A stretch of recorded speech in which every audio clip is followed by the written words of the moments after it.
ശേഷിച്ചും സുഹൃതങ്ങൾക്ക് വലിയ പെരുമഴ ലഭിക്കുന്ന കൂലി ലഭിക്കുന്ന റമളാൻ മുന്നിൽ വരുമ്പോ ഒരു ചെറിയ അമല് പോലും വെറുതെ ആക്കണ്ട. അത്താഴത്തിന്റെ നേരത്തെ നിൽക്കുമ്പോ പരമാവധി ഇസ്തിഗ്ഫാർ ചൊല്ലിക്കോളൂ, 2 റക്അത്തെങ്കിലും നിസ്കരിച്ചോളൂ, കുറഞ്ഞ സമയമെങ്കിലും ദുആ ചെയ്തോളൂ. ഖുർആനോത്തിന് 24 മണിക്കൂറിൽ ഏറ്റവും ശ്രേഷ്ഠതയുള്ള സമയം അന്നും ഇന്നും എന്നും അത്താഴത്തിന്റെ നേരമാണ്.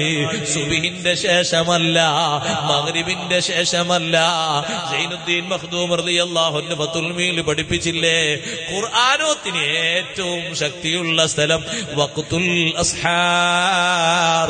ഒരു പേജെങ്കിലും എന്നും പതിവായി റമളാനിൽ ഓതാൻ ഒരുമിക്കോ, സമയം അതിനു വേണ്ടി നീക്കിവെച്ചോ. നാവിലേക്ക് കാരക്ക വെക്കുമ്പോ ആദ്യമായി നിന്റെ വായിലൂടെ ഉള്ളിലേക്ക് ഉമിനീരിറങ്ങിയിട്ട് നോമ്പ് തുറക്കുന്ന സമയത്ത് എന്ത് ഖൈറാണോ നീ അല്ലാഹുവോട് ദ്വാരക്കുന്നത്, അതിന് ഉത്തരമുണ്ടെന്ന് സയ്യിദുനാ റസൂലുള്ളാഹി സ്വല്ലല്ലാഹു അലൈഹി വസല്ലം മറന്നു പോകരുത്. അന്നാന്നത്തെ നോമ്പ് അല്ലാഹ് കബൂലാക്കി തരാൻ ഒന്ന് ദുആ ചെയ്തോ.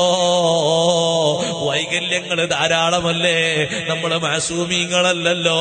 പറഞ്ഞതുണ്ട്, ചെയ്തതുണ്ട്, ചിന്തിച്ചതുണ്ട്, ഒക്കെ മാപ്പാക്കിയിട്ട് പടച്ച റബ്ബ് കബൂലാക്കുന്ന നോമ്പായി കിട്ടിയാൽ എത്ര വലിയ വിജയമാണ്. സുഹൃതങ്ങൾ ചെറുതായി കാണരുത്.